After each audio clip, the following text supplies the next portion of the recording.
हरे कृष्णा, धन्यवाद, प्रणाम आप सभी को। तो आज हम एक बहुत सुंदर विषय लेकर आए हैं, भक्ति का निरूपण। तो ये कथा श्रीमद् भागवतम में विस्तार पूर्वक मिलती है कि एक बार शील व्यासदेव जब उन्होंने सारे वेद शास्त्र सबको लिपिबद्ध कर दिया था, क्योंकि स्वयं वेद व्यास जी जो हैं भगवान के शक्तावेश अवतार हैं, तो उनको पहले से ही ज्ञान हो गया था, दिव्य ज्ञान हो गया था। वो सर्वज्ञ है ना, कि अब कलिकाल आने वाला है, कलयुग आने वाला है। तो कलयुग के जो बदजीव हैं वो अल्पज्ञ होंगे, मंद बुद्धि होंगे, मंद भाग्य होंगे, छोटी सी आयु होगी, है ना।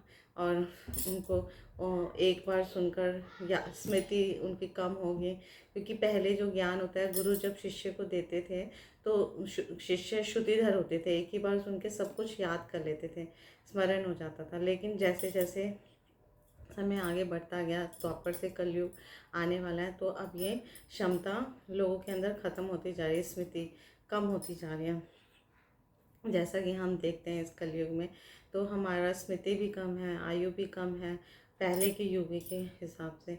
तो फिर वेद व्यास ने सोचा कि अब सारे शास्त्रों को मैं लिपिबद्ध कर दूं, लिखित रूप में कर दूं, ताकि आने वाले जो लोग हैं, कलयुग के जो कलिकाल के बदजीव हैं, उनका भी कल्याण हो सके, क्योंकि शास्त्र जो है वो मनुष्य के लिए है।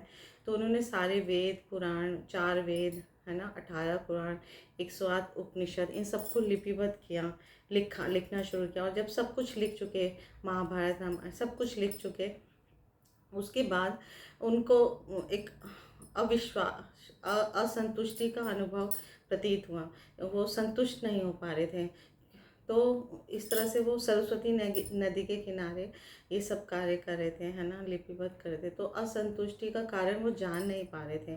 तो फिर उनके गुरु श्री नारद देव वहाँ पे प्रकट हुए, और फिर उनको उन्होंने अपना सारा समस्या बताई कि मैंने सब कुछ लिपिबद्ध कर दिया, लिख दिया, फिर भी मैं संतुष्ट नहीं अनुभव कर रहा, क्या इसका कारण है।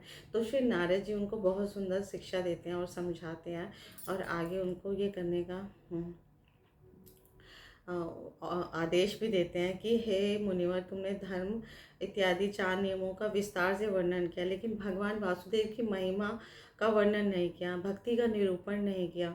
तो जब तक भक्ति का, भगवान कृष्ण की भक्ति का निरूपण नहीं करोगे, तब तक तुम्हें भी वो आत्मतुष्टि, संतुष्टि की अनुभव नहीं होगा, और लोगों को भी कोई फ़ायदा नहीं होगा, उनका कल्याण निश्चित नहीं हुआ। क्योंकि भगवान की जो तुमने अलौकिक और निर्मल महिमा का प्रचार बहुत ही थोड़ी मात्रा में वेद उपनिषदों और पुराणों में थोड़ा थोड़ा बताया, लेकिन विस्तार पूर्वक इसका वर्णन नहीं किया। तो जो भी शास्त्र भगवान की दिव्य इंद्रियों को तुष्ट नहीं कर पाता, वो व्यर्थ माना जाता है। तो श्री नारद जी उनको बहुत सुंदर समझाते हैं। तो क्योंकि उन्होंने अपने विविध संस्करणों में, शास्त्रों में भगवान का, है ना, महिमा के वर्णन की उपेक्षा कर दी थी।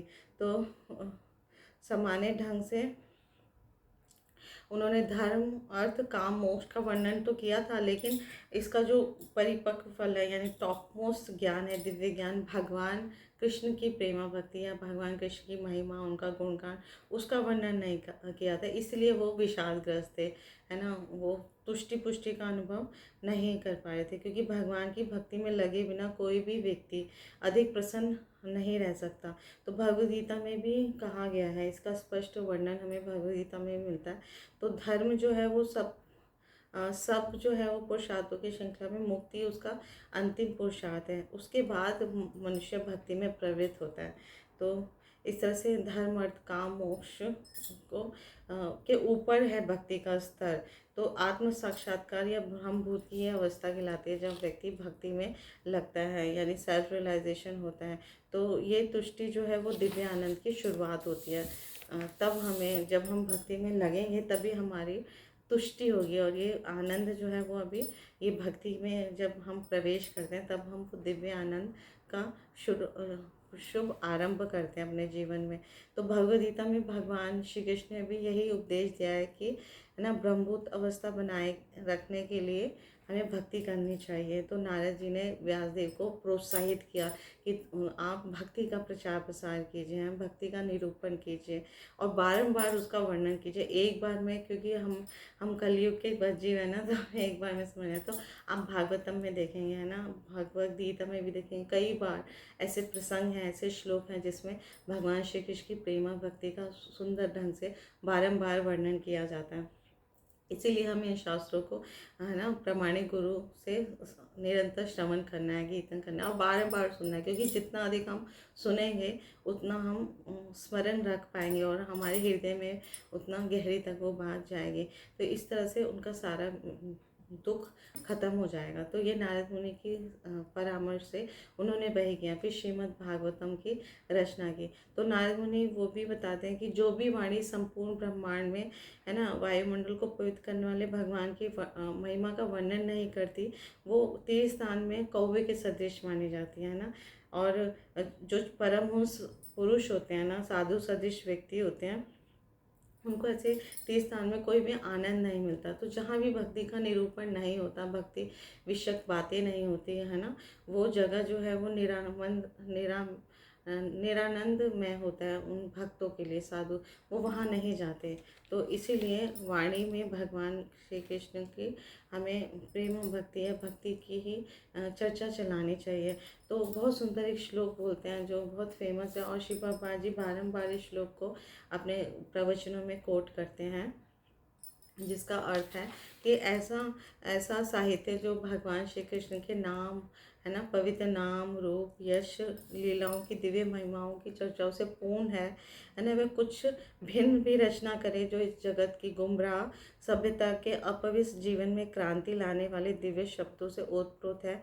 ऐसा साहित्य चाहे वह ठीक से भी न रचा हो, है ना, तब भी नितांत ईमानदार पवित्र व्यक्तियों द्वारा सुना जाता है, गाया जाता है और स्वीकार किया जाता है। तो ये बहुत सुंदर श्लोक है 1.5.11 प्रथम स्कंद का अध्याय 5 का श्लोक नंबर 11। तद्वाग विसर्गो जन्ताग विप्लवो यस्मिन् प्रतिश्लोकं बद्धवत्यपि नामान्यनन्तस्य यशो अकिन्तानि यत् शृण्वन्ति गायन्ति गृह्णन्ति साधवः।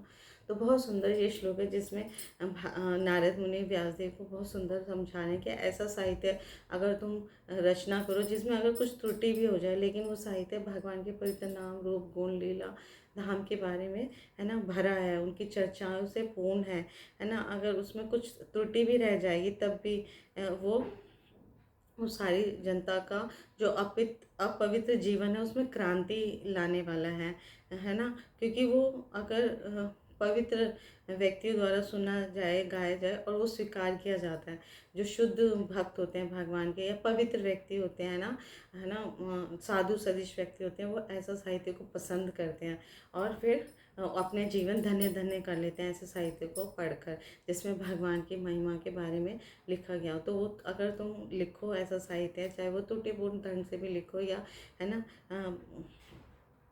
और ऐसे दिव्य शब्दों से ओतप्रोत करो जो भगवान की ही सिर्फ बातें करें, है ना। तो इसलिए इसके बाद श्री व्यासदेव ने बहुत सुंदर श्रीमद् भागवतम की रचना की। तो इसलिए श्रीमद् भागवत जो है वो वेदों का परिपक्व फल माना जाता है। सारी रचना के बाद उन्होंने भागवतम, वेदांत भी कहते हैं, वेदों का अंत में जो उनको समझ आया सबसे इम्पोर्टेंट गूढ़ रहस्य, भगवान की सारी महिमा, भगवान के भक्तों की महिमा भागवतम में उन्होंने लिख दी। तो प्रथम स्कंद से स्कंद 12 तक जो भी व्यक्ति ध्यानपूर्वक प्रामाणिक गुरु के अंडर निर्देशन में पढ़ता है, सुनता है, उसको भक्ति का शुभ फल मिल जाता है, उसके जीवन में भक्ति का निरूपण हो जाता है। तो श्रीमद् भागवतम की बहुत अपार महिमा है ना। तो इसलिए हमें नियमित रूप से भागवतम श्रवण करना चाहिए, पठन करना चाहिए। जो महान चिंतक होते हैं ना या महान पुरुष होते हैं, उनके अंदर एक गुण होता है, महान गुण होता है कि वो बुरे में से भी, यानी गंदी जगह में से भी श्रेष्ठतम की खोज कर लेते हैं। जैसे ये बहुत सुंदर नीति है कि बुद्धिमान मनुष्य को चाहिए कि वो विष का कुंड रखा और वहाँ पर विष के कुंड में अमृत है थोड़ा सा, तो वहाँ से वो अमृत को उठा ले। गंदगी में अगर सोना भी रखा है, कहीं किचन में सोना है, तो सोने को बाहर निकाल ले। और अगर अज्ञात कुल की उत्तम और योग्य पत्नी स्त्री कन्या है, तो उससे वो पाणी ग्रहण विवाह कर ले। और अछूत से अछूत कुल में भी कोई संबंध गुरु से सदुपदेश वो प्राप्त करे। तो ये नैतिक शिक्षाएं जो हैं बिना किसी अपवाद के हर किसी पर लागू होती है। तो एक संत सामान्य व्यक्ति का, जो शुद्ध भक्त होते हैं भगवान के, वो काफ़ी उच्च स्तर पर होते हैं। तो वो हमेशा भगवान की निरंतर महिमा गान में व्यस्त रहते हैं, क्योंकि वो भगवान के पवित्र नाम और यश का प्रसार करने के लिए जगत का दूषित वातावरण को, है ना, जगत का दूषित वातावरण बदल सकते हैं भगवान की महिमा से। तो इसलिए श्रीमद् भागवतम जैसे दिव्य साहित्य के प्रसार से लोग अपने व्यवहारों में पवित्र हो सकते हैं ना। तो हमें तो इसलिए श्रीमद् भागवतम का संदेश प्रसार करने की हमें आवश्यकता है, क्योंकि हम देखते हैं अभी विश्व में, अभी कलयुग के सिर्फ 5000 वर्ष बीते हैं, हम इतना देख रहे हैं कि एक परिवार में, एक देश में, विभिन्न देशों में, विश्व में सभी जगह लड़ाई झगड़े व्याप्त हैं। क्योंकि कलयुग जो है कलह का युग है। बिना किसी बात के यहाँ पे छोटी छोटी बातों पे बड़े बड़े कलह हो जाते हैं, लड़ाई होते हैं, क्योंकि लोग के अंदर ज्ञान नहीं है, अज्ञानता के कारण ये सब होता है। तो जब श्रीमद् भागवतम का पूरी जगह प्रसार होगा, तो लोगों को दिव्य ज्ञान मिलेगा कि हमारे जीवन का लक्ष्य लड़ाई झगड़ा नहीं है, भगवान श्री कृष्ण का प्रेम प्राप्त करना है, भक्ति करना है। तो भक्ति में जीवन से अपना जीवन वो शुद्ध करेंगे, तो अपने अपने जो अनर्थों पे वो विजय पालेंगे बहुत सरलता से। काम क्रोध लोभ आदि अनर्थ जो हैं, जो मनुष्य को इन सब चीज़ों में, गलत चीज़ों में धकेलते हैं, उन पे वो बहुत आसानी से विजय पालेंगे। तो अब तक पूरे विश्व में अलग अलग देशों ने इसकी उपेक्षा की है, भक्ति की उपेक्षा की है ना, हमारे दिव्य साहित्य की उपेक्षा की। इसीलिए आज ये कला बढ़ता जा रहा है। तो इसीलिए हम भक्तों को आगे आकर स्वयं भी भक्ति करनी है और औरों को भी सिखानी है। तो इसके लिए बहुत सुंदर श्री चैतन्य चरितामृत में श्री चैतन्य महाप्रभु कहते हैं कि भारत भूमि ते हाइल मनुष्य जन्म यार, जन्म सार्थक करी कर परोपकार। जिसने भी भारत भूमि में जन्म लिया है, उसका प्रथम कर्तव्य कि स्वयं भी भक्ति करें और औरों का भी प्रसार करें। जारे देखो तारे कहो कृष्ण उपदेश, अमार आज्ञा गुरु हैया तारो ये देश। जिससे भी मिलो, जिससे भी आप बात करो, है ना, जिससे भी आप मिल सको, बातें कर सको, उसको सिर्फ कृष्ण उपदेश दो, मेरी आगे से तुम सब गुरु बनो। तो भगवान चाहते हैं कि हर गली में, हर ग्राम में, है ना, पृथ्वी के हर जगह पर मेरे नाम का, मेरे, है ना, मेरी भक्ति का प्रचार प्रसार करो। तो इसके लिए हम सभी को आगे आना है। हमें श्रीमद् भागवतम, भगवद गीता, चैतन्य चरितामृत का पाठ करना है, अध्ययन करना है, और अपने जीवन में भी भक्ति को, है ना, भक्ति में आगे बढ़ना, और औरों को भी हरि नाम देना है, औरों को भी भक्ति देनी है, भक्ति का निरूपण करना है। तो जो श्रीमद् भागवतम है भक्ति का निरूपण सिखाता है। तो एक एक श्लोक, एक एक अध्याय, एक एक प्रसंग में हमें भक्ति कैसे करनी है, भक्ति किस प्रकार करनी है, अब हम भगवान को कैसे प्रसन्न कर सकते हैं, इसका यहाँ पर वर्णन मिलता है, विशेषतः वर्णन मिलता है। तो इस तरह से शिव प्रभुपाद जी यहाँ पर बहुत सुंदर समझाते हैं कि अगर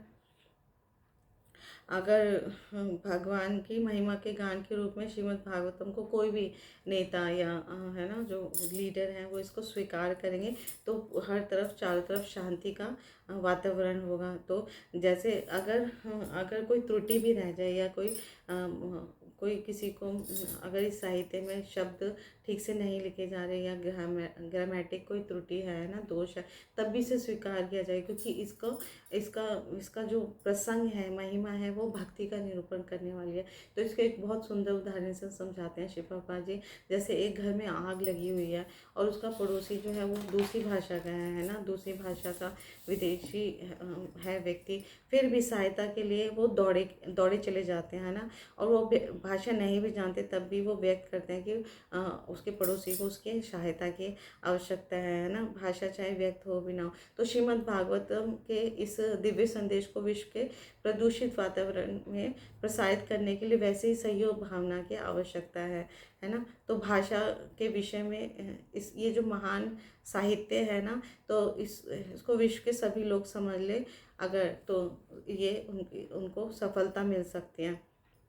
तो ये क्योंकि श्रीमद् भागवतम जो है आध्यात्मिक मूल्यों से ओतप्रोत है, भरा हुआ है इसमें।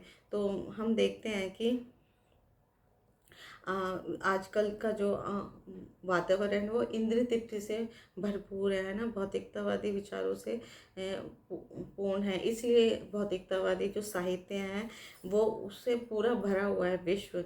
लेकिन इस तरह से इसकी कोई आवश्यकता नहीं है। इससे लोग है ना वो नरक की ओर बढ़े जा रहे हैं, बढ़े जा रहे हैं। तो है ना, तो इसीलिए सभी लोगों को आध्यात्मिक उन्नति के लिए श्रीमद् भागवतम का ये है ना श्रवण कीर्तन करना चाहिए।